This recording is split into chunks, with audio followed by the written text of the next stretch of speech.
चलिए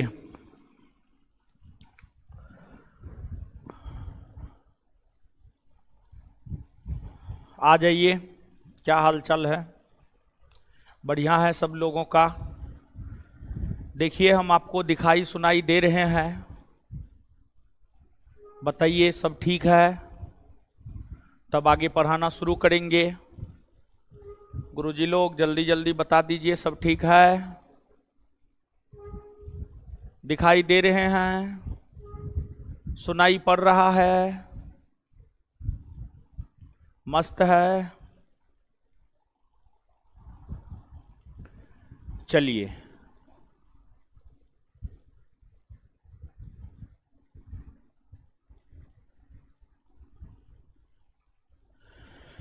आ जाइए। तो कल से बीता हुआ कल से आपको जो है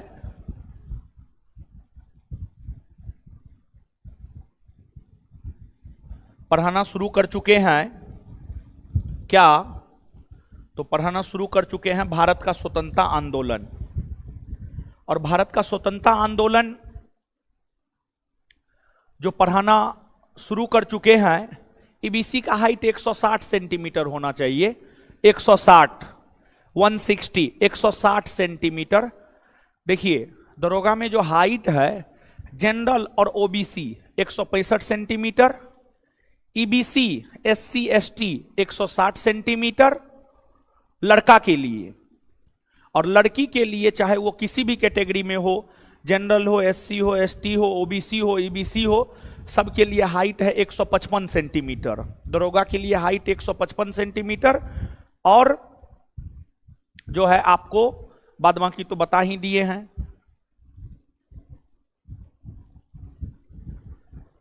एसआई का सेकेंड बैच आ जाएगा। देखिए गर्मी की वजह से देख रहे हैं कोचिंग बंद कर दे रहा है, इसी सब वजह से दरोगा का बैच जो है हम आपको नहीं दे रहे हैं। दरोगा का बैच सुबह में आ रहा है, थोड़ा सा मौसम को ठीक हो जाने दीजिए, फिर दरोगा का बैच जो है आपको आ जाएगा। ठीक है,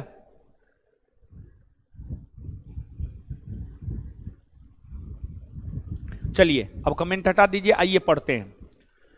और बिहार दरोगा का क्वेश्चन बैंक इस माह के अंतिम में आ जाएगा।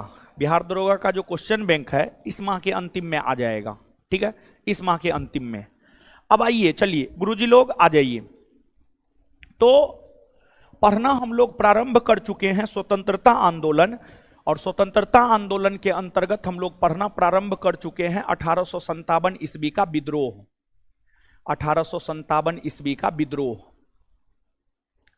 कल हम आपको बताए थे कि जो 1857 का विद्रोह है, 1857 का विद्रोह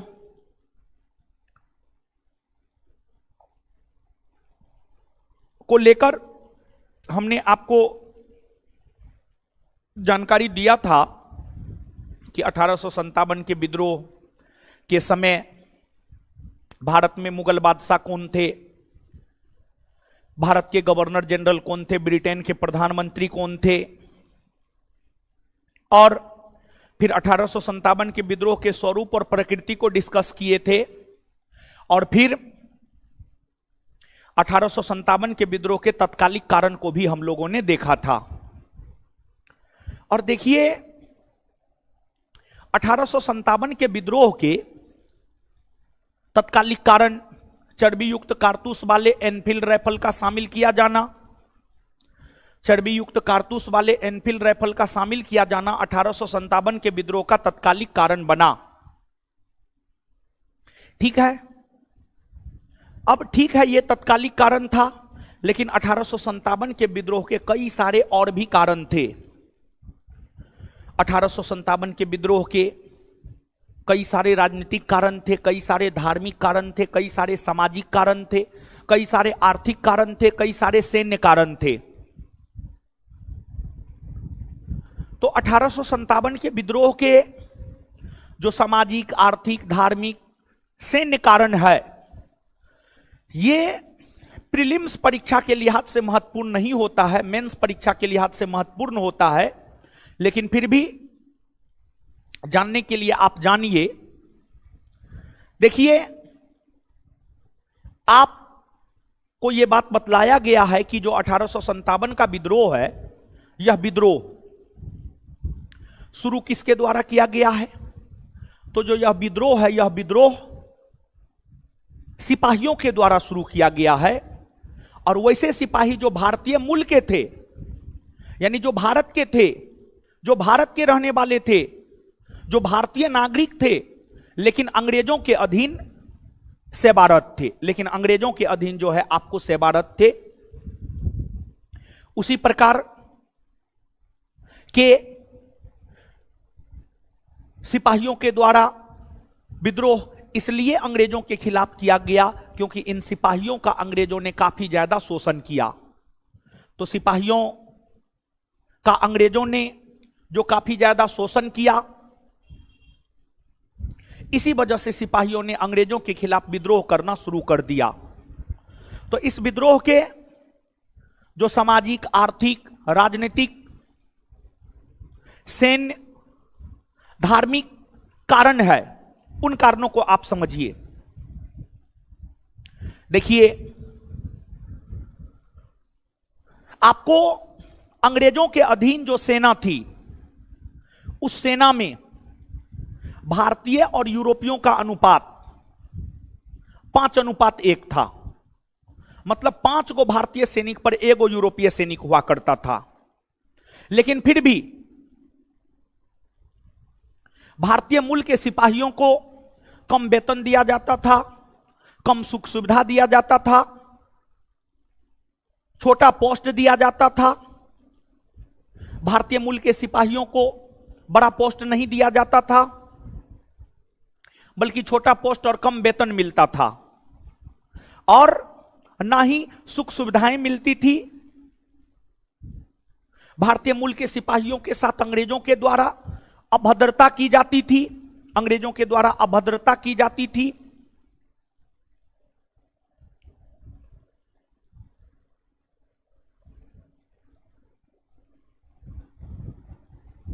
तो कहीं ना कहीं भारतीय मूल के सिपाहियों के साथ जो भेदभाव हो रहे थे, उस भेदभाव से सिपाही काफी नाराज थे। और फिर इसके बाद अगर आप आर्थिक कारण को देखेंगे, तो आर्थिक कारण में आपको यह नजर आएगा कि अंग्रेजों ने भारत में कर की वसूली को लेकर जो भी व्यवस्था अपनाया, चाहे वह रैयतवाड़ी व्यवस्था हो, महलवाड़ी व्यवस्था हो, अस्थाई बंदोबस्त हो, हर बंदोबस्त के जरिए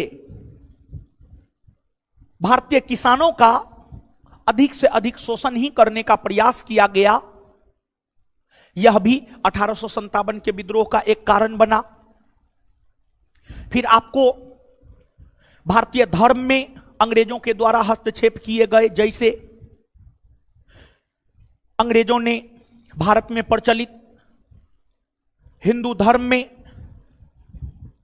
कई प्रथाओं के ऊपर अंकुश लगाने का काम किया, जैसे सती प्रथा, जैसे नरबली प्रथा। तो भारत में प्रचलित जो तमाम प्रकार की प्रथाएं थी, उसके ऊपर जब अंग्रेजों ने अंकुश लगाया, तो भारत के लोगों को लगने लगा कि अंग्रेज कहीं ना कहीं भारत के धर्म में भी हस्तक्षेप कर रहा है। फिर आपको Robert Clive, Warren Hastings, Lord Cornwallis, इन लोगों के द्वारा जो भारत में आक्रामक नीति अपनाई गई, लॉर्ड वेलेजली ने सहायक संधि के तहत भारत में जो ब्रिटिश कंपनी के साम्राज्य का विस्तार किया, लॉर्ड डलहौजी ने जो राजहरप नीति के तहत भारत में कंपनी के साम्राज्य का विस्तार किया, ये सभी कारण है 1857 के विद्रोह के। जैसे देखिए, आप अगर अपने जीवन में सफल होते हैं तो उस सफलता के पीछे कई सारे कारण होते हैं। उस सफलता के पीछे आपका मेहनत होता है, आपके गार्जियन का सपोर्ट होता है, टीचर का मार्गदर्शन होता है, फिर आपका लक भी होता है एक। तो इन सभी चीजों के मिलने से ही जाकर के जो है आप सफल हो पाते हैं। उसी प्रकार से अंग्रेजों के द्वारा जो भारतीय किसानों का शोषण किया जा रहा था, अंग्रेजों के द्वारा जो भारतीय सैनिकों का शोषण किया जा रहा था, अंग्रेजों के द्वारा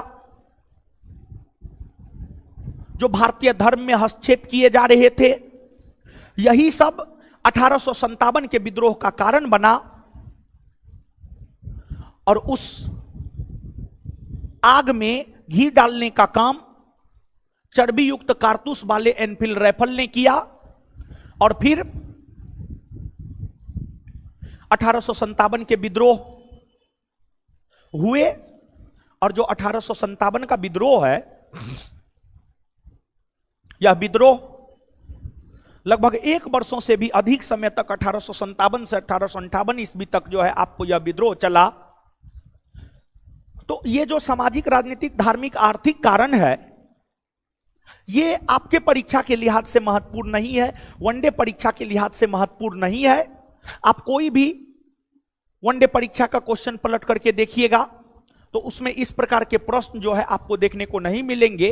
तो इसी वजह से जो है आपको इन चीजों पर बहुत ज्यादा फोकस करने की जरूरत नहीं है। लेकिन आगे जो हम आपको बताने जा रहे हैं वो चीज आपके लिए महत्वपूर्ण है। देखिए, आप सभी ने कल के सेशन में इस बात को जाना है कि जो 1857 का विद्रोह है, 1857 के विद्रोह की शुरुआत 10 मई 1857 से उत्तर प्रदेश के मेरठ से हुआ। मेरठ में विद्रोह करने वाले सिपाही 11 मई को दिल्ली पहुंचा और जिन सिपाहियों ने 1857 के विद्रोह की शुरुआत की है वह 20वीं नेटिव इन्फैक्ट्री के सिपाही थे। 20वीं नेटिव इन्फैक्ट्री के सिपाही थे। 20वीं नेटिव इन्फैक्ट्री के सिपाही थे जो 1857 के विद्रोह को मेरठ से शुरू किया। 10 मई 1857 से वो 20वीं नेटिव इन्फैक्ट्री के सिपाही थे और ये सिपाही विद्रोह की शुरुआत कर दिए। और ये सिपाही भागे भागे 11 मई 1857 को दिल्ली पहुंचा। और उस समय दिल्ली के मुगल बादशाह बहादुर शाह जफर थे। बहादुर शाह जफर को विद्रोही सिपाहियों ने अपना नेता चुना और 1857 के विद्रोह के राष्ट्रीय स्तर पर नेता बहादुर शाह जफर चुने गए। एक तो जब विद्रोही सिपाही बहादुर शाह जफर के पास पहुंचा तो बहादुर शाह जफर 1857 के विद्रोह को नेतृत्व करने से इनकार कर दिया, कहा नहीं हम नेतृत्व नहीं करेंगे। लेकिन जब विद्रोही सिपाहियों ने उन पर काफी दबाव बनाया,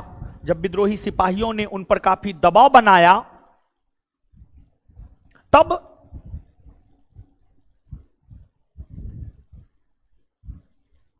बहादुर शाह जफर माने। और बहादुर शाह जफर के मानने के पीछे भी कारण था। कारण यह था कि बहादुर शाह जफर को अंग्रेजों ने काफी ज्यादा अपमानित किया था। बहादुर शाह जफर को डलहौजी ने अपमानित किया। बहादुर शाह जफर लाल किला में रहते थे। डलहौजी ने कहा कि अब मुगल बादशाह लाल किला के बजाय कुतुब मीनार जैसे छोटे स्थान पर रहेंगे। आप दिल्ली जाइएगा तो दिल्ली में लाल किला और कुतुब मीनार है। लाल किला बहुत भव्य है, बहुत बड़ा है, कुतुब मीनार काफी छोटा है। तो लॉर्ड डलहौजी ने यह कह करके बहादुर शाह जफर को अपमानित करने का काम किया कि मुगल बादशाह अब लाल किला के बजाय कुतुब मीनार जैसे छोटे स्थान पर रहेंगे। फिर लॉर्ड कैनिंग ने भी बहादुर शाह जफर का अपमान किया। लॉर्ड कैनिंग ने बहादुर शाह जफर को इस रूप में अपमानित किया। लॉर्ड कैनिंग ने यह कहा कि बहादुर शाह जफर के बाद मुगल बादशाह नहीं बल्कि राजा या शहजादा कहलाएंगे। मुगल बादशाह नहीं बल्कि राजा या शहजादा कहलाएंगे। तो कहीं ना कहीं बहादुर शाह जफर भी अंग्रेजों से प्रताड़ित हो रहा था। कहीं ना कहीं बहादुर शाह जफर भी अंग्रेजों से प्रताड़ित हो रहा था।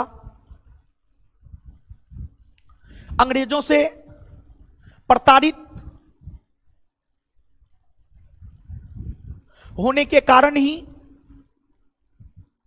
बहादुर शाह जफर विद्रोह का नेतृत्व करने का निर्णय लिया और बहादुर शाह जफर ने 1857 के विद्रोह को दिल्ली से नेतृत्व करने का काम किया।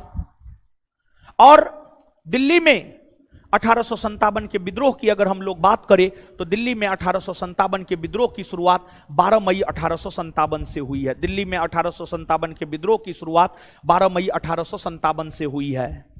और देखिए 1857 के विद्रोह की अगर हम बात करें तो 1857 के विद्रोह से पूर्वी भारत, उत्तरी भारत, पश्चिमी भारत, मध्य भारत, ये तमाम ऐसे क्षेत्र थे जो 1857 के विद्रोह से प्रभावित थे। लेकिन अगर दक्षिणी भारत की बात करें तो दक्षिणी भारत 1857 के विद्रोह से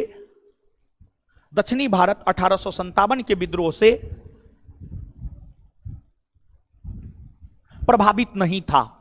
दक्षिणी भारत 1857 के विद्रोह से प्रभावित नहीं था। 1857 के विद्रोह से सबसे ज्यादा प्रभावित अगर कोई राज्य रहा है तो वह उत्तर प्रदेश रहा है। 1857 के विद्रोह से सबसे ज्यादा प्रभावित अगर कोई राज्य रहा है तो वह उत्तर प्रदेश रहा है। और उत्तर प्रदेश के बाद अपना बिहार 1857 के विद्रोह से प्रभावित रहा है। तो 1857 के विद्रोह का जो प्रसार आपको देखने को मिलता है उत्तर भारत में, मध्य भारत में, पूर्वी भारत में, थोड़ा बहुत पश्चिमी भारत में भी। लेकिन अगर हम लोग बात करें दक्षिणी भारत की तो जो दक्षिणी भारत है वह 1857 के विद्रोह से अछूता रहा है। जो दक्षिणी भारत है वह 1857 के विद्रोह से जो है आपको अछूता रहा है। दक्षिणी भारत 1857 के विद्रोह से अछूता रहा है। तो मेरठ के बाद, उत्तर प्रदेश के मेरठ के बाद अगर देखा जाए तो 1857 के विद्रोह की शुरुआत मेरठ के बाद दिल्ली से हुई है। और दिल्ली में विद्रोह की शुरुआत हुई है 12 मई 1857 से। दिल्ली में विद्रोह की शुरुआत हुई है 12 मई 1857 से। 12 मई 1857 से दिल्ली में विद्रोह की शुरुआत हुई। दिल्ली में विद्रोह का नेतृत्व बहादुर शाह जफर ने किया। लेकिन बहादुर शाह जफर का उम्र काफी ज्यादा था, 70-80 बरस उनका उम्र था, 80 के आसपास उनका उम्र था। जिस वजह से उन्होंने सांकेतिक तौर पर तो विद्रोह का नेतृत्व किया, लेकिन सैन्य नेतृत्व की अगर हम लोग बात करें तो दिल्ली के क्षेत्र से सैन्य नेतृत्व बख्त खां ने किया था। दिल्ली के क्षेत्र से सैन्य नेतृत्व की अगर हम लोग बात करें तो दिल्ली के क्षेत्र से सैन्य नेतृत्व किया था बख्त खां ने। दिल्ली के क्षेत्र से सैन्य नेतृत्व किया था बख्त खां ने। और फिर विद्रोह दिल्ली में जोर शोर से चलने लगा। और दिल्ली में जब विद्रोह जोर शोर से चलने लगा तो इस विद्रोह को दबाने के लिए निकलसन और हडसन नामक अंग्रेज सेनापति को भेजा गया। निकलसन और हडसन नामक अंग्रेज सेनापति को जो है दिल्ली में विद्रोह को दबाने के लिए भेजा गया। और जब निकलसन और हडसन दिल्ली में विद्रोह को दबाने के लिए पहुंचे, इन दोनों ने दमनात्मक कार्रवाई करते हुए दिल्ली में विद्रोह को सितंबर 1857 आते आते दबा दिया। सितंबर 1857 आते आते दबा दिया। सबसे पहले 1857 का विद्रोह अगर कहीं दबाया गया है तो वह दिल्ली के क्षेत्र में दबाया गया है। सितंबर 1857 आते आते ही दिल्ली के क्षेत्र में 1857 का विद्रोह खत्म हो गया और निकलसन और हडसन नामक अंग्रेज सेनापति जो दिल्ली में विद्रोह को दबाने के लिए आया था, उसमें से निकलसन दिल्ली में विद्रोह को दबाता हुआ मारा गया। निकलसन नामक अंग्रेज सेनापति दिल्ली में विद्रोह को दबाता हुआ मारा गया। दिल्ली में विद्रोह को दबाता हुआ मारा गया।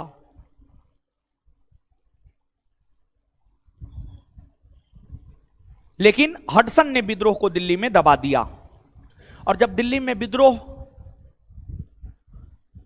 दबने के कगार पर था तो मुगल बादशाह बहादुर शाह जफर हुमायूं के मकबरा में जाकर छिप गया। हुमायूं के मकबरा में जाकर छिप गया। हुमायूं का मकबरा दिल्ली में है। बहादुर शाह जफर हुमायूं के मकबरा में छिपा हुआ है, इस बात की सूचना उनकी पत्नी जीनत महल को थी। जीनत महल पर जब अंग्रेजों ने दबाव बनाया तो जीनत महल ने इस बात की सूचना अंग्रेजों को दे दी कि बहादुर शाह जफर कहां छिपा हुआ है।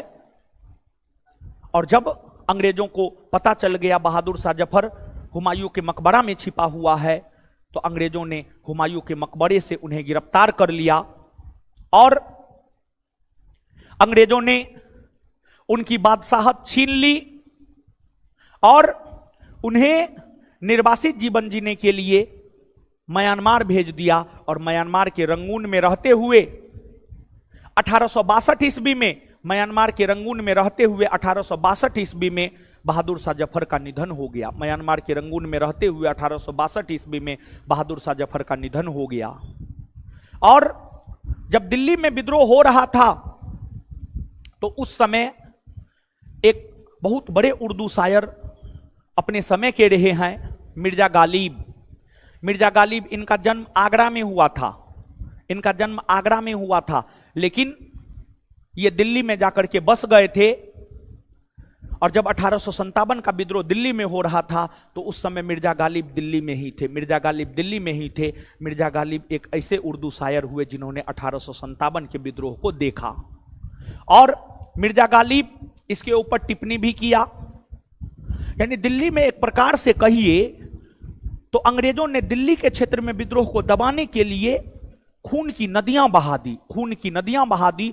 उसी पर मिर्जा गालिब ने कहा कि दिल्ली में कोई हमसे पूछे कि दिल्ली में क्या नहीं घटित हुआ है, कोई हमसे पूछे कि दिल्ली में क्या नहीं घटित हुआ है।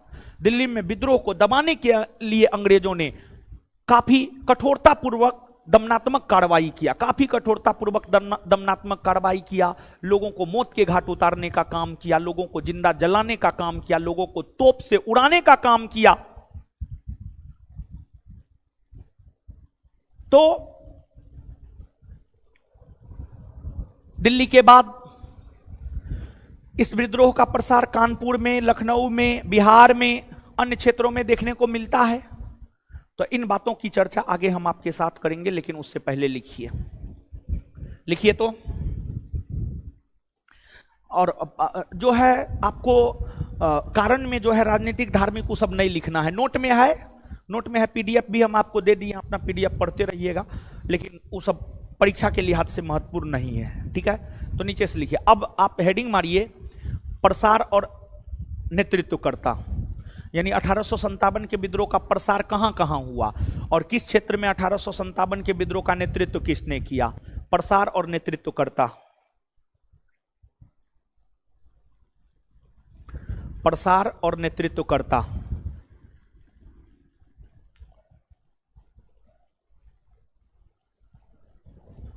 प्रसार और नेतृत्वकर्ता लिखिएगा डैश दे करके। प्रसार और नेतृत्वकर्ता, उसमें डैश देकर लिखिए।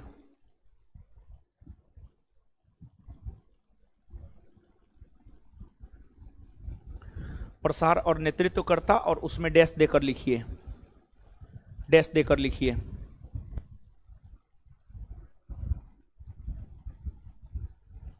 $1857 के विद्रोह से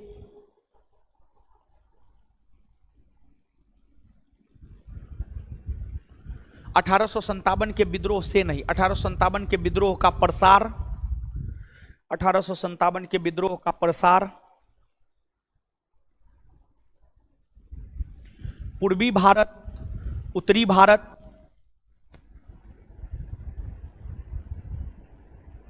पूर्वी भारत, उत्तरी भारत और मध्य भारत में, पूर्वी भारत, उत्तरी भारत और मध्य भारत में,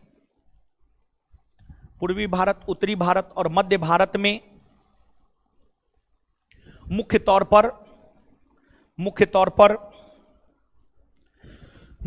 पर देखने को मिला है, मुख्य तौर पर देखने को मिला है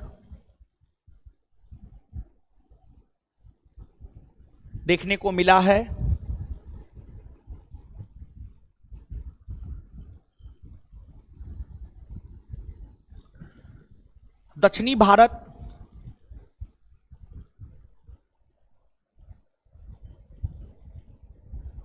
इस विद्रोह से अछूता रहा है, दक्षिणी भारत इस विद्रोह से अछूता रहा है।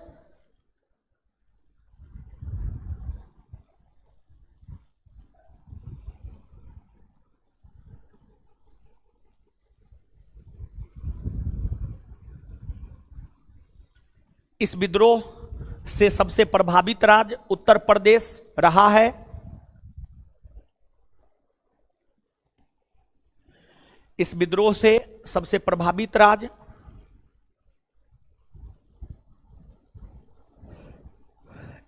से सबसे प्रभावित राज्य उत्तर प्रदेश रहा है।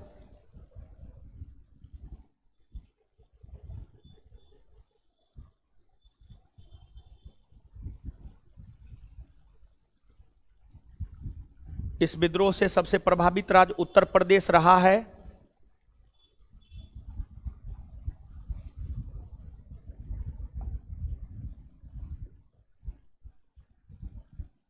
अब नीचे से हेडिंग मारिए दिल्ली, दिल्ली, दिल्ली और डैश देकर लिखिए।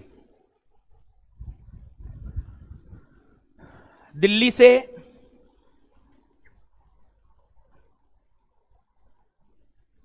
विद्रोह की शुरुआत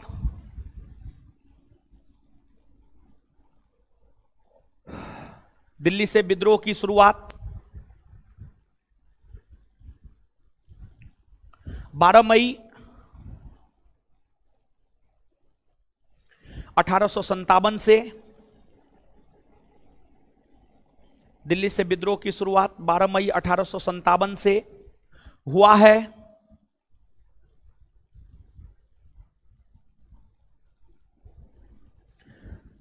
दिल्ली में विद्रोह का नेतृत्व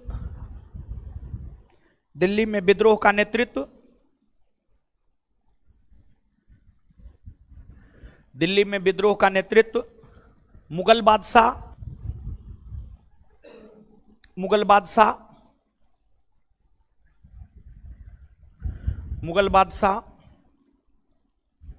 बहादुर शाह जफर ने किया।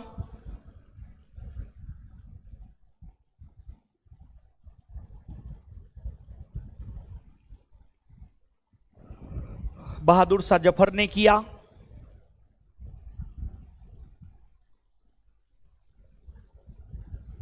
क्योंकि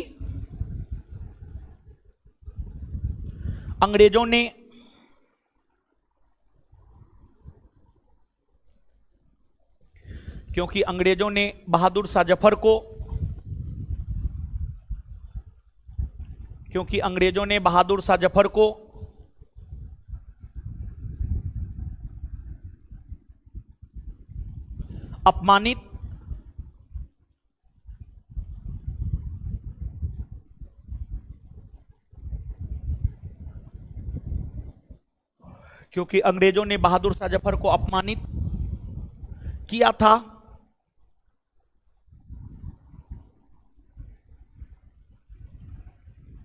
नीचे से स्टार मार्के।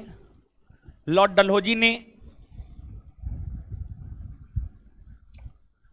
डलहौजी ने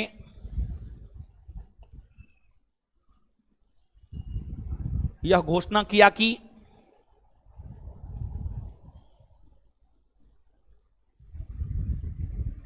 मुगल बादशाह, मुगल बादशाह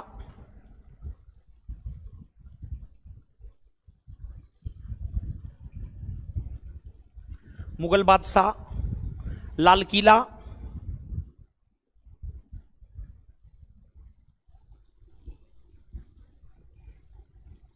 मुगल बादशाह लाल किला के बजाय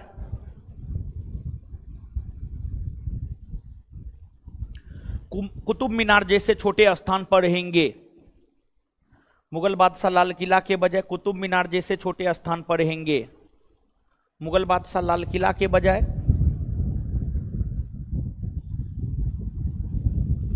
लाल किला के बजाय कुतुब मीनार जैसे छोटे स्थान पर रहेंगे।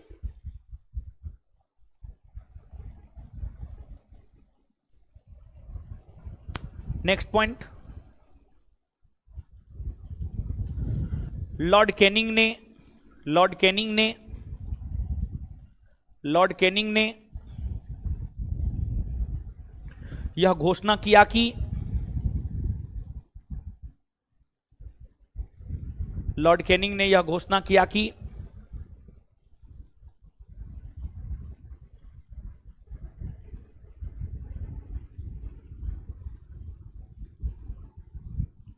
बहादुर शाह जफर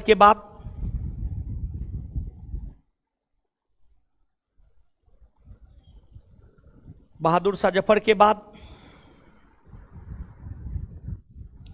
मुगल बादशाह नहीं बल्कि राजा या शहजादा कहलाएंगे। बहादुर शाह जफर के बाद मुगल बादशाह नहीं बल्कि राजा या शहजादा कहलाएंगे। मुगल बादशाह नहीं बल्कि राजा या शहजादा कहलाएंगे। मुगल बादशाह नहीं बल्कि राजा या शहजादा कहलाएंगे। मुगल बादशाह नहीं बल्कि राजा या शहजादा कहलाएंगे। मुगल बादशाह नहीं बल्कि राजा या शहजादा कहलाएंगे। मुगल बादशाह नहीं बल्कि राजा या शहजादा कहलाएंगे।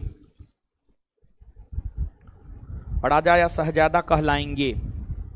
अब नीचे से, दिल्ली से विद्रोह का सैन्य नेतृत्व बख्त खां ने किया था।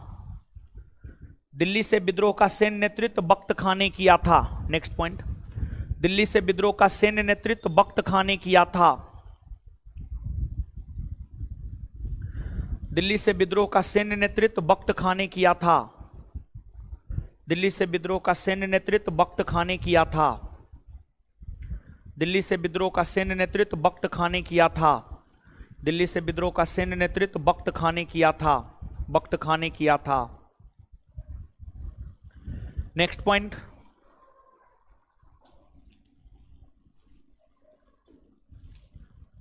दिल्ली में, नेक्स्ट पॉइंट, दिल्ली में विद्रोह को दबाने के लिए, दिल्ली में विद्रोह को दबाने के लिए, दिल्ली में विद्रोह को दबाने के लिए निकल्सन और हडसन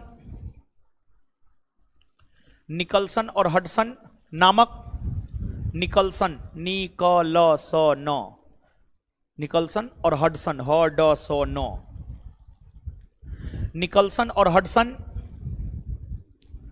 निकल्सन और हडसन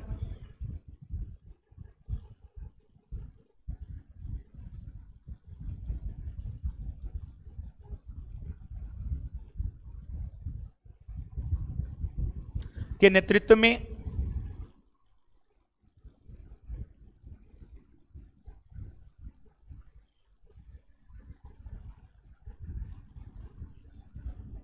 निकल्सन और हडसन के नेतृत्व में ब्रिटिश सेना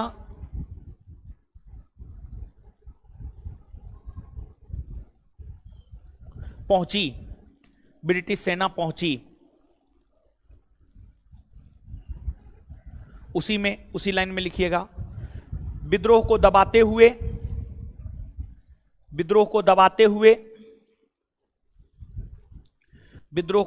हुए निकल्सन मारा गया। विद्रोह को दबाते हुए निकल्सन मारा गया, लेकिन विद्रोह को दबाते हुए निकलसन मारा गया, लेकिन सितंबर 1857 आते आते लेकिन सितंबर 1857 आते आते लेकिन सितंबर 1857 आते आते हडसन ने लेकिन सितंबर 1858 आते आते हडसन ने लेकिन सितंबर 1857 सॉरी 58 बोल दिए, लेकिन सितंबर 1857 आते आते 1857 लेकिन सितंबर 1857 लेकिन सितंबर 1857 आते आते लेकिन सितंबर 1857 आते आते लेकिन सितंबर 1857 आते आते लेकिन सितंबर 1857 आते आते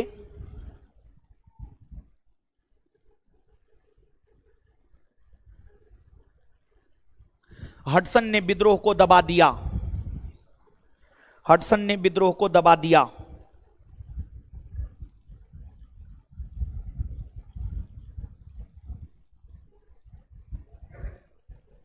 सबसे पहले विद्रोह, उसी में लिखिएगा, सबसे पहले विद्रोह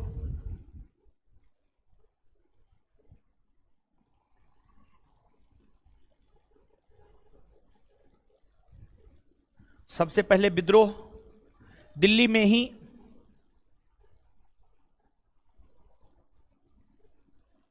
सबसे पहले विद्रोह दिल्ली में ही दबाया गया।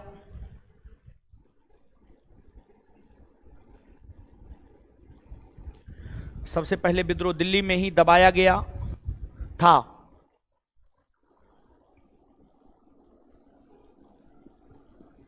नेक्स्ट पॉइंट,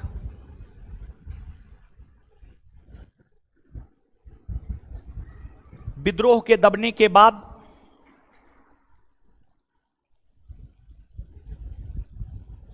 विद्रोह के दबने के बाद जीनत महल विद्रोह के दबने के बाद जीनत महल विद्रोह के दबने के बाद जीनत महल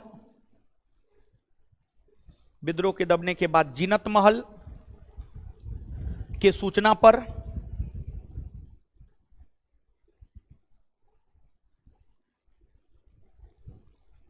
विद्रोह के दबने के बाद जीनत महल के सूचना पर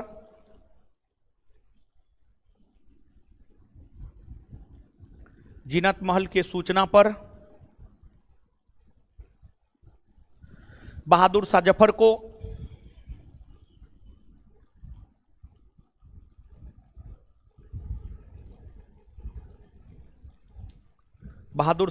को हुमायूं के मकबरा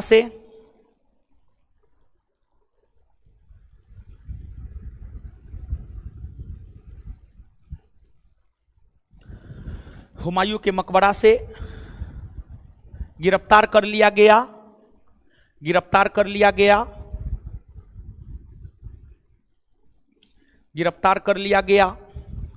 और उनकी बादशाहत समाप्त कर दी गई और उनकी बादशाहत समाप्त कर दी गई और उनकी बादशाहत समाप्त कर दी गई और उनकी बादशाहत समाप्त कर दी गई तथा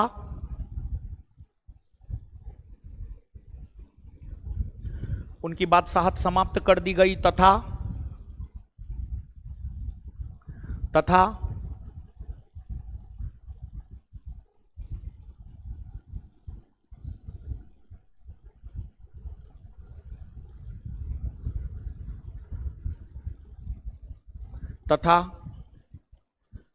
उन्हें निर्वासित जीवन जीने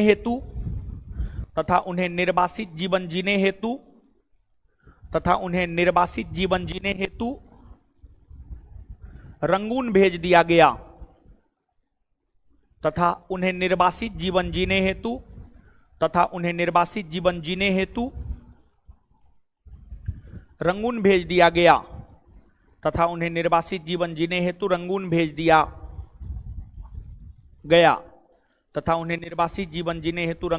दिया गया जहां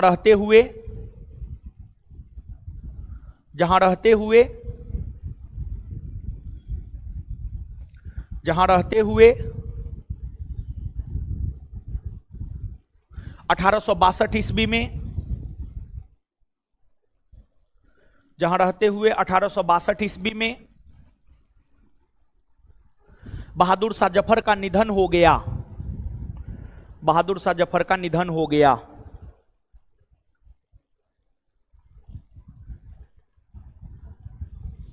बहादुर शाह जफर का निधन हो गया। बहादुर शाह जफर का निधन हो गया। बहादुर शाह जफर का निधन हो गया।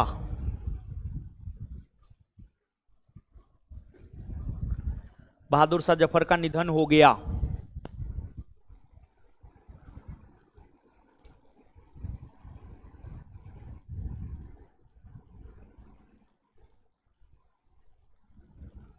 उनका मकबरा रंगून में ही है। उनका मकबरा रंगून में ही है। उनका मकबरा रंगून में ही है। उनका मकबरा रंगून में ही है।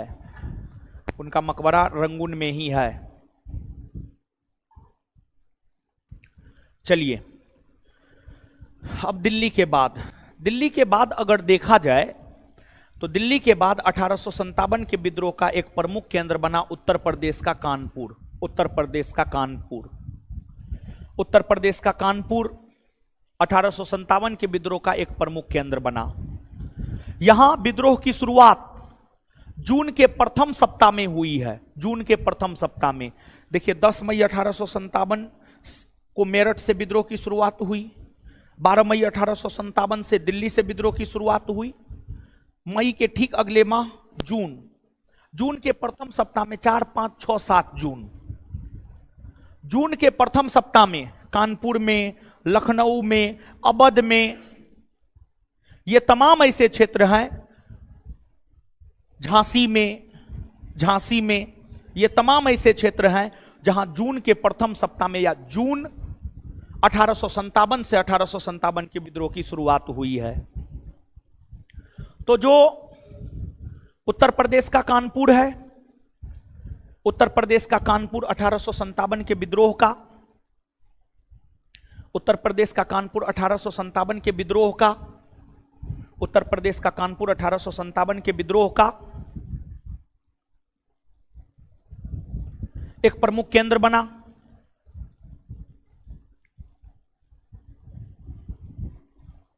कानपुर में विद्रोह का नेतृत्व नाना साहब ने किया। नाना साहब ने कानपुर में विद्रोह का नेतृत्व किया, नाना साहब ने। और एक बात आप जानिए, जो 1857 का विद्रोह है, 1857 के विद्रोह में कोई भी पार्टिसिपेट किया है, कोई भी भाग लिया है, तो उनका अपना स्वार्थ छिपा हुआ था। उनका अपना स्वार्थ छिपा हुआ था। कोई भी देश की आजादी के लिए 1857 के विद्रोह में पार्टिसिपेट नहीं किया था।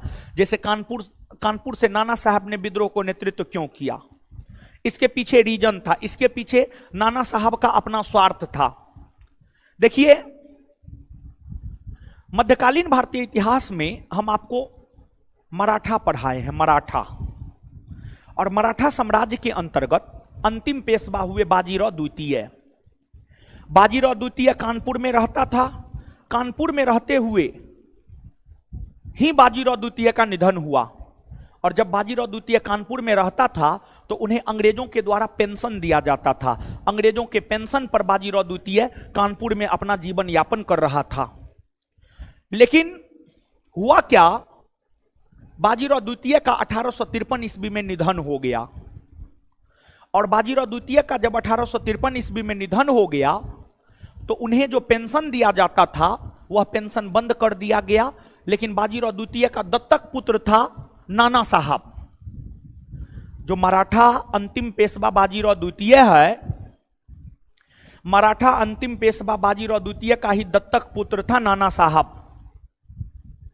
जब बाजीराव द्वितीय का निधन हो गया तो उसका उत्तराधिकारी नाना साहब बना, जो कि उनका गोद लिया हुआ पुत्र था। नाना साहब को अंग्रेजों ने पेंशन नहीं दिया। और नाना साहब को अंग्रेजों ने पेंशन इसलिए नहीं दिया क्योंकि अंग्रेजों ने यह कहा कि अंग्रेजों ने नाना साहब को यह कहा, आप तो बाजीराव द्वितीय का अपना पुत्र थोड़े हैं, आप तो बाजीराव द्वितीय का गोद लिया हुआ पुत्र हैं, तो इसी वजह से हम आपको पेंशन नहीं देंगे।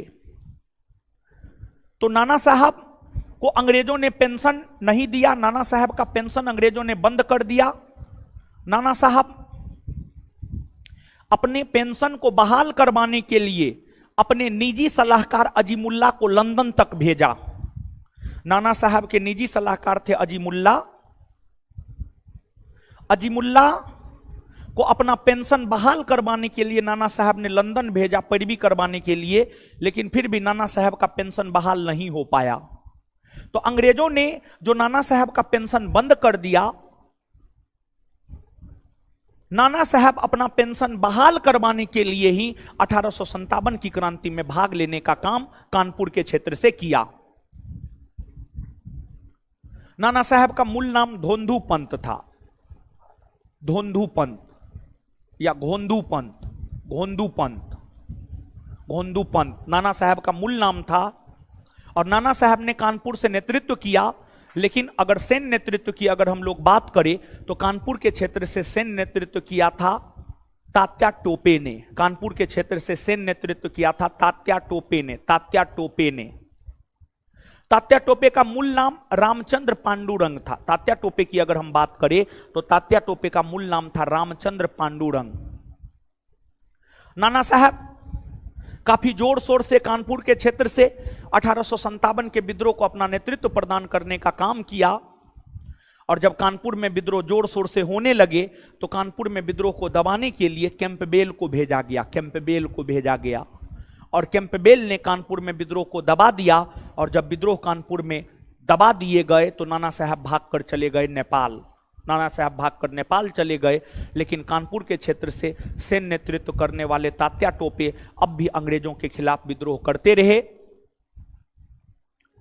और जो तात्या टोपे था, तात्या टोपे के विषय में कहा जाता है कि तात्या टोपे 1857 के विद्रोह के एक ऐसे नेता हुए जो अपने मित्र के धोखाधड़ी के कारण मारे गए थे। तात्या टोपे 1857 के विद्रोह के एक ऐसे नेता हुए जो अपने मित्र के धोखाधड़ी के कारण मारे गए थे।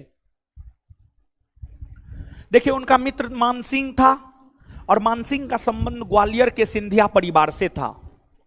1857 के विद्रोह में विद्रोह करने वाले भारतीय सिपाहियों के साथ अगर किसी देशी रियासत ने सबसे बड़ा गद्दारी किया है तो वह ग्वालियर के सिंधिया परिवार ने सबसे बड़ा गद्दारी किया। और अंग्रेजों का 1857 के विद्रोह में सबसे ज्यादा अगर किसी ने सहयोग किया है तो वह ग्वालियर के सिंधिया परिवार ने सहयोग किया था अंग्रेजों का। और ग्वालियर के सिंधिया परिवार से ही संबंधित थे मानसिंह, जो कि तात्या टोपे का मित्र भी था। मानसिंह को तात्या टोपे के विषय में सारी जानकारियां रहती थी। और मानसिंह के सूचना पर ही तात्या टोपे को गिरफ्तार कर लिया गया और उन्हें फांसी पर लटका दिया गया। अर्थात तात्या टोपे 1857 के विद्रोह के एक ऐसे नेता हुए जो अपने मित्र के धोखाधड़ी के कारण मारे गए, जो अपने मित्र के धोखाधड़ी के कारण मारे गए, जो अपने मित्र के धोखाधड़ी के कारण मारे गए। तो इस बात को जो है आप याद रखिएगा। तो अब नीचे से लिखना प्रारंभ कीजिए। कानपुर, कानपुर लिखिएगा, कानपुर लिखिएगा।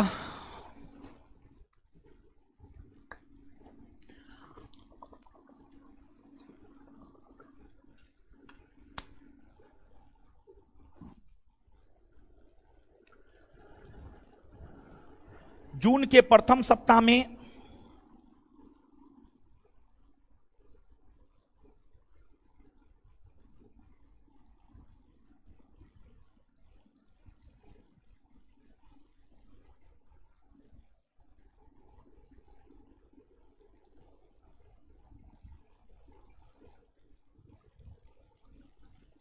जून के प्रथम सप्ताह में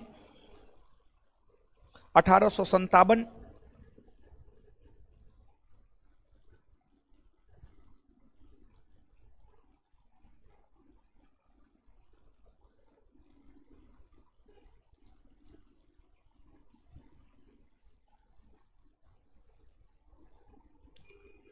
जून के प्रथम सप्ताह में 1857 ईस्वी से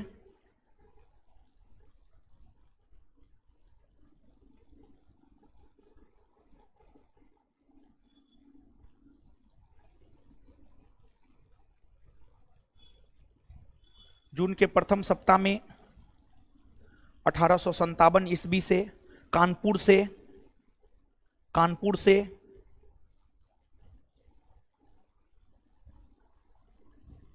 से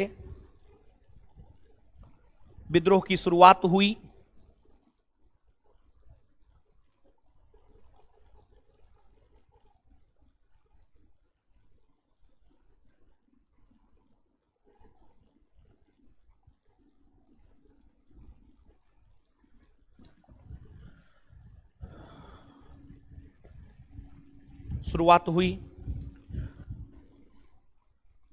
यहां से विद्रोह का नेतृत्व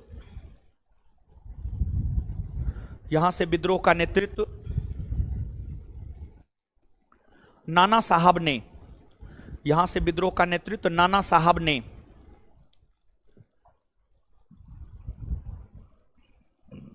यहां से विद्रोह का नेतृत्व नाना साहब ने किया है।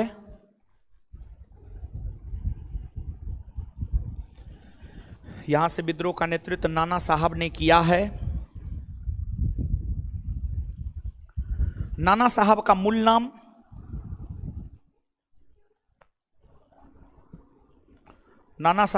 नाम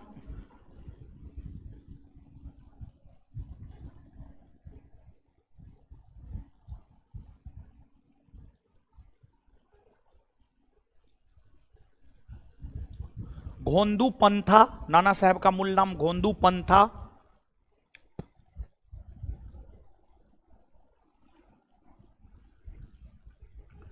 नाना साहब का मूल नाम घोंदू पंथा।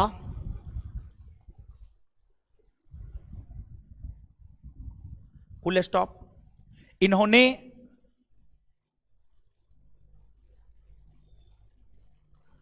(1857) के विद्रोह में इसलिए भाग लिया, इन्होंने 1857 के विद्रोह में इसलिए भाग लिया, इन्होंने 1857 के विद्रोह में इसलिए भाग लिया क्योंकि इन्होंने 1857 के विद्रोह में इसलिए भाग लिया क्योंकि क्योंकि क्योंकि अंग्रेजों ने इनका पेंशन बंद कर दिया था, क्योंकि अंग्रेजों ने इनका पेंशन बंद कर दिया था, क्योंकि अंग्रेजों ने इनका पेंशन बंद कर दिया था। Full stop. नाना साहब, उसी में लिखिएगा, नाना साहब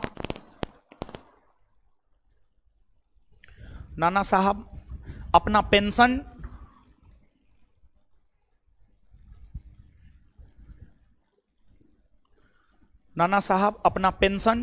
बहाल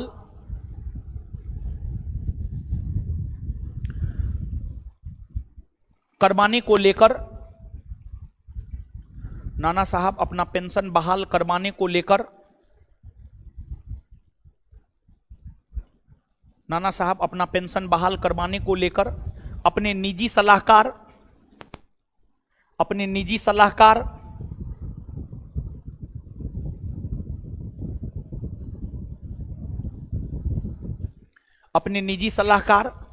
अजीमुल्लाह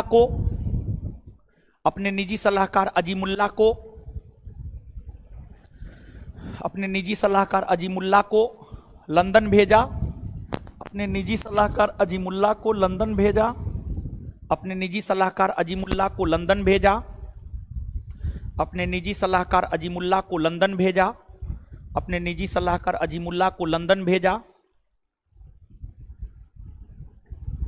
लंदन भेजा। लेकिन फिर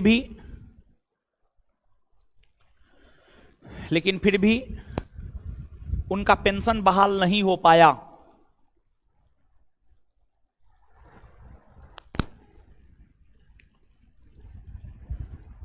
next point,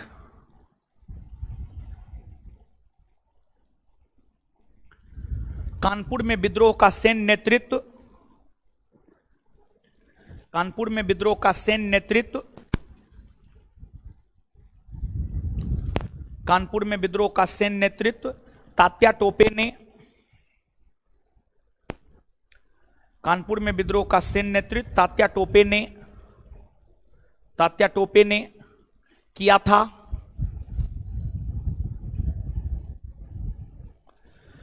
full stop.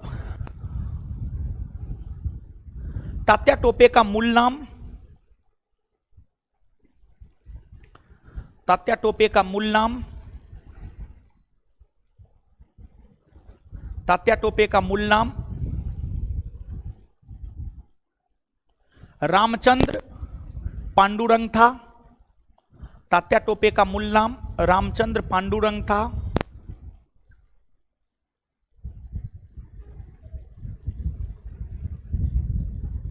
Next point, Tatya Tope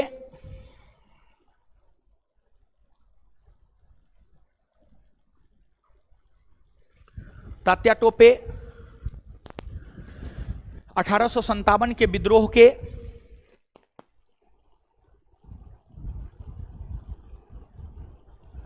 Tatya Tope 1857 के विद्रोह के एक ऐसे नेता हुए। तात्या टोपे 1857 के विद्रोह के एक ऐसे नेता हुए जो अपने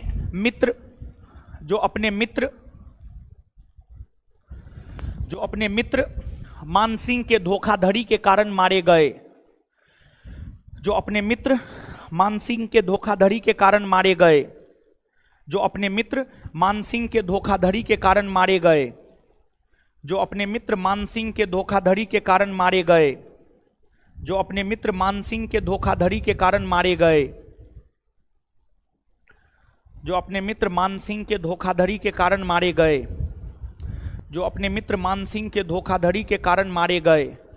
नेक्स्ट पॉइंट, मानसिंह का संबंध, नेक्स्ट पॉइंट, मानसिंह का संबंध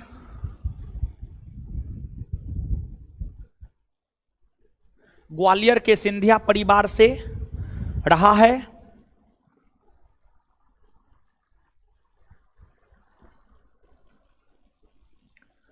मानसिंह का संबंध ग्वालियर के सिंधिया परिवार से रहा है। मानसिंह का संबंध ग्वालियर के सिंधिया परिवार से रहा है।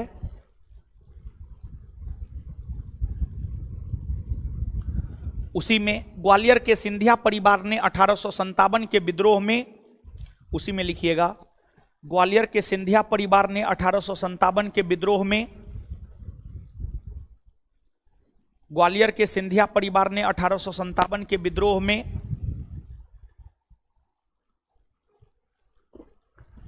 ग्वालियर के सिंधिया परिवार ने 1857 के विद्रोह में ग्वालियर के सिंधिया परिवार ने 1857 के विद्रोह में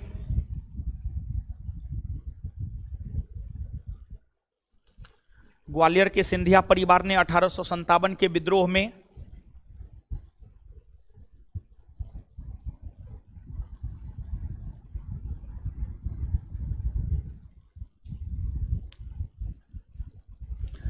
ग्वालियर के सिंधिया परिवार ने 1857 के विद्रोह में अंग्रेजों का सबसे ज्यादा साथ दिया था।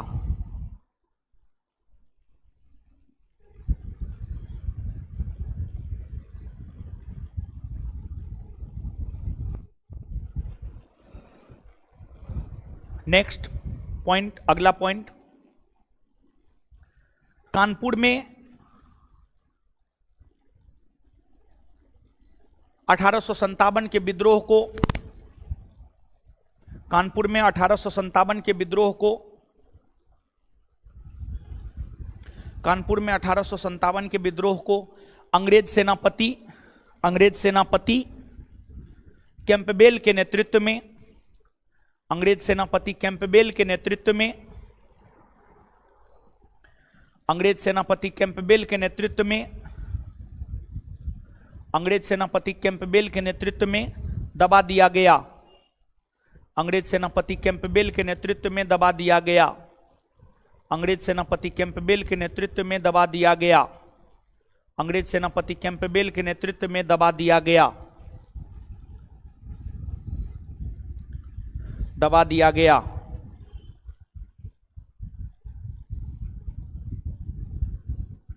नेक्स्ट पॉइंट, कानपुर में जब विद्रोह दबने के कगार पर था, कानपुर में जब विद्रोह दबने के कगार पर था,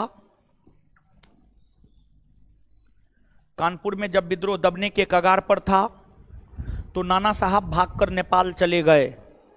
कानपुर में जब विद्रोह दबने के कगार पर था तो नाना साहब भागकर नेपाल चले गए। कानपुर में विद्रोह जब दबने के कगार पर था तो नाना साहब भागकर नेपाल चले गए। नाना साहब भागकर नेपाल चले गए।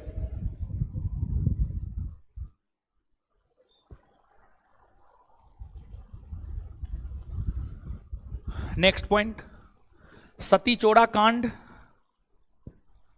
सती चोरा कांड का संबंध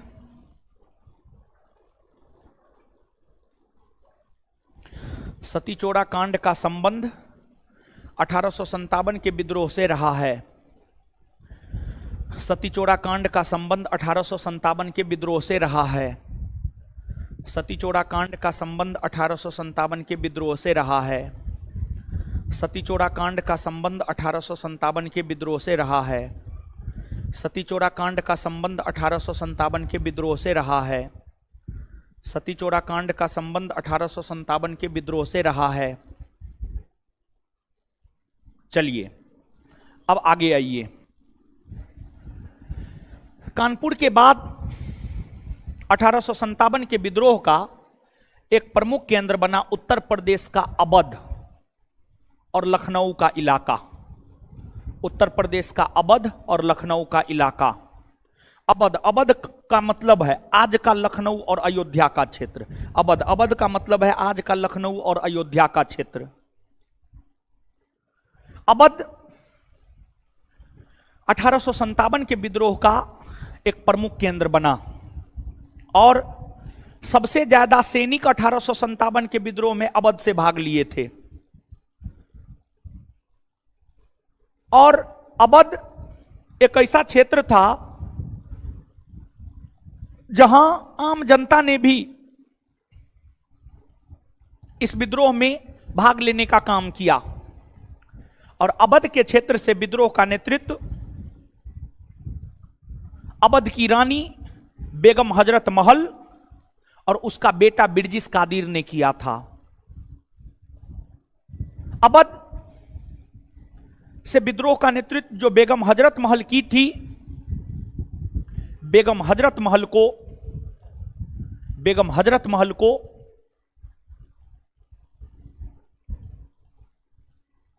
महकपरी के उपनाम से भी जाना जाता है। जो बेगम हजरत महल है, बेगम हजरत महल की अगर हम बात करें तो बेगम हजरत महल को महकपरी के उपनाम से भी जाना जाता है। महकपरी, महकपरी के उपनाम से भी बेगम हजरत महल को जाना जाता है। बेगम हजरत महल को महकपरी के उपनाम से भी जाना जाता है। बेगम हजरत महल अवध के क्षेत्र से भाग क्यों ली? देखिए हुआ क्या था, लॉर्ड डलहौजी ने कुप्रशासन के आरोप में अवध को 1856 ईस्वी में जीतकर ब्रिटिश कंपनी के साम्राज्य में मिला लिया।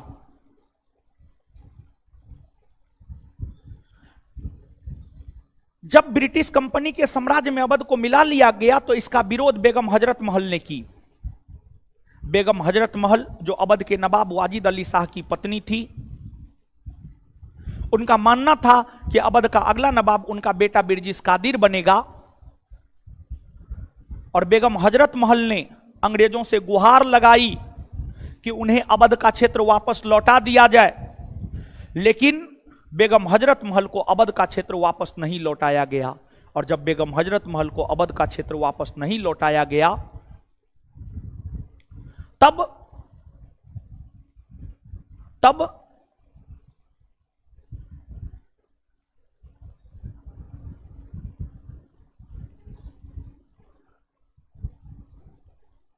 जाकर बेगम हजरत महल ने यह निर्णय ली कि हमें 1857 के विद्रोह में भाग लेना है।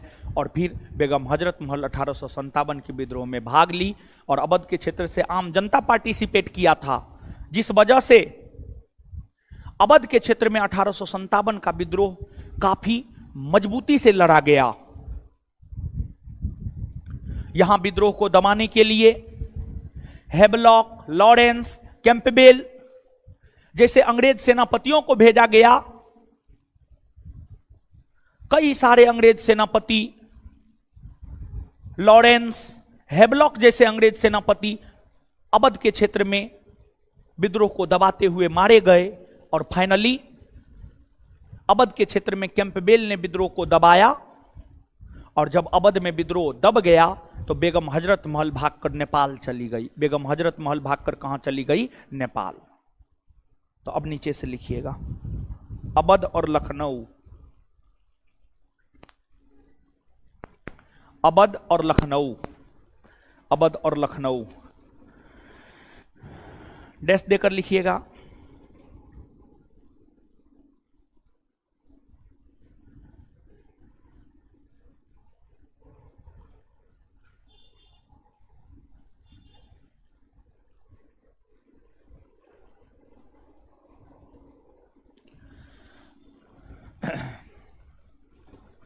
डैश देकर लिखिएगा। यहां से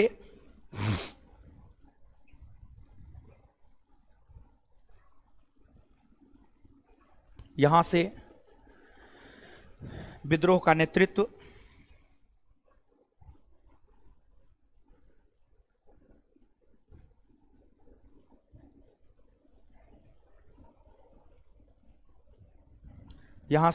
नेतृत्व बेगम हजरत महल,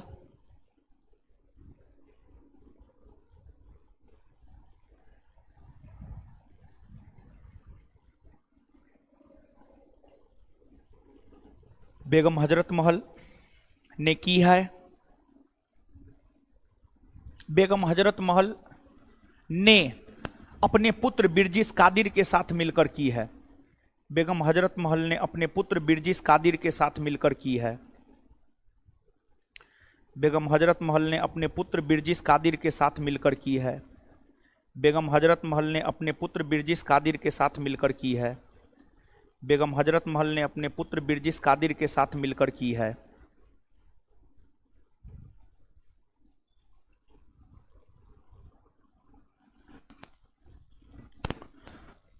बिरजिस कादिर के साथ मिलकर की है। बेगम हजरत महल को इतिहास में बेगम हजरत महल को इतिहास में बेगम हजरत महल को इतिहास में महकपरी के उपनाम से भी बेगम हजरत महल को इतिहास में महकपरी के उपनाम से भी महकपरी के उपनाम से भी जाना जाता है।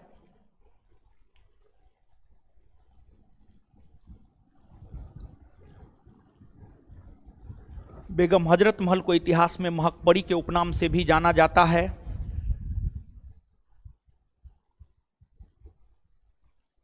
उन्होंने अवध से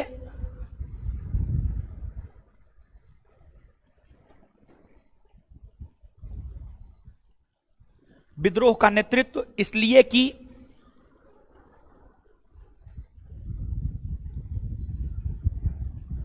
उन्होंने अवध से विद्रोह का नेतृत्व इसलिए की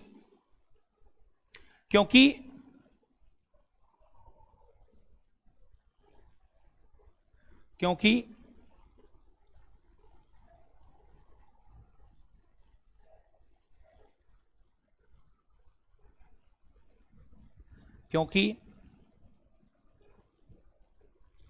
लॉर्ड डलहौजी ने 1856 में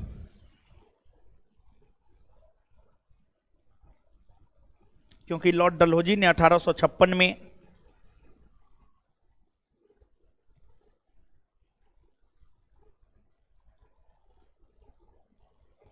लॉर्ड डलहौजी ने 1856 में अवध को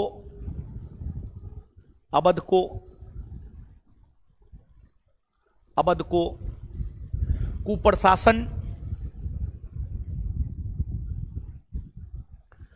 अवध को कुप्रशासन के आरोप में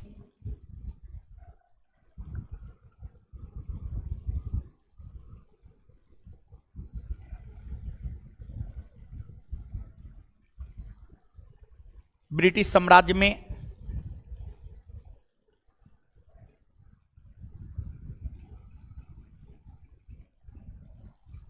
मिला लिया था।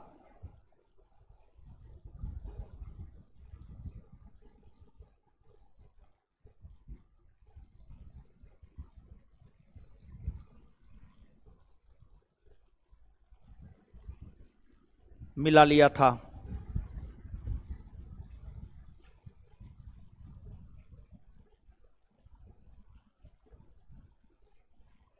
आगे सबसे ज्यादा सैनिक अवध के क्षेत्र से ही सबसे ज्यादा सैनिक अवध के क्षेत्र से ही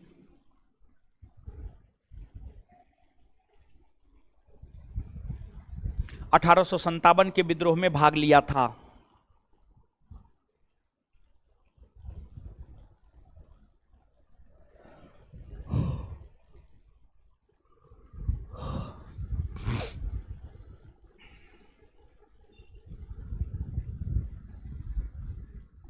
नेक्स्ट, अवध के क्षेत्र में आम जनता ने भी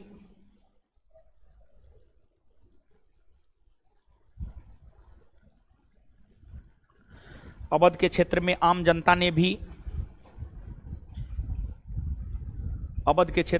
जनता ने भी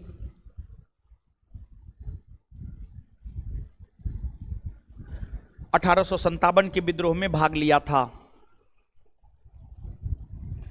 अवध के क्षेत्र में आम जनता ने भी 1857 के विद्रोह में भाग लिया था।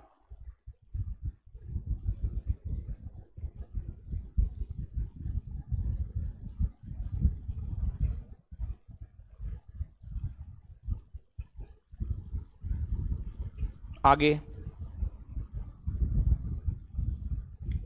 हैवलॉक और लॉरेंस जैसे सेनापति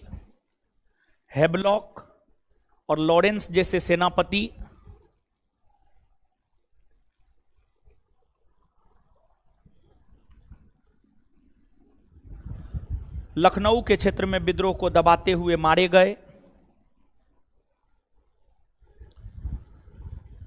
हैवलॉक और लॉरेंस जैसे सेनापति लखनऊ के क्षेत्र में विद्रोह को दबाते हुए मारे गए।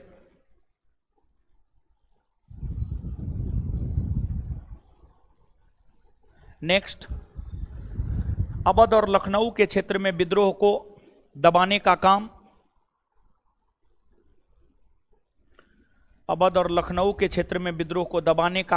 कैंपबेल ने किया। अवध और लखनऊ के क्षेत्र में विद्रोह को दबाने का काम कैंपबेल ने किया। अवध और लखनऊ के क्षेत्र में विद्रोह को दबाने का काम कैंपबेल ने किया।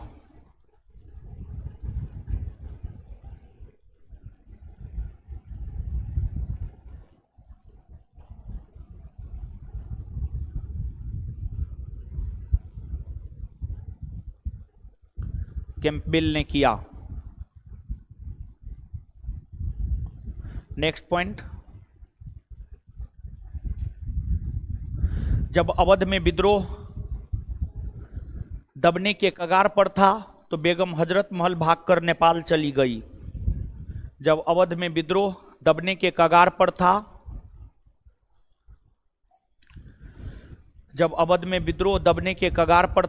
तो बेगम हजरत महल भागकर नेपाल चली गई। जब अवध में विद्रोह दबने के कगार पर था तो बेगम हजरत महल भागकर नेपाल चली गई। जब अवध में विद्रोह दबने के कगार पर था तो बेगम हजरत महल भागकर नेपाल चली गई। बेगम हजरत महल भागकर नेपाल चली गई।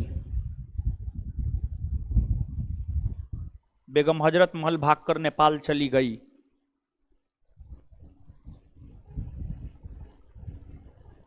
लिख लिए। चलिए, आज के लिए इतना ही रहने दीजिए।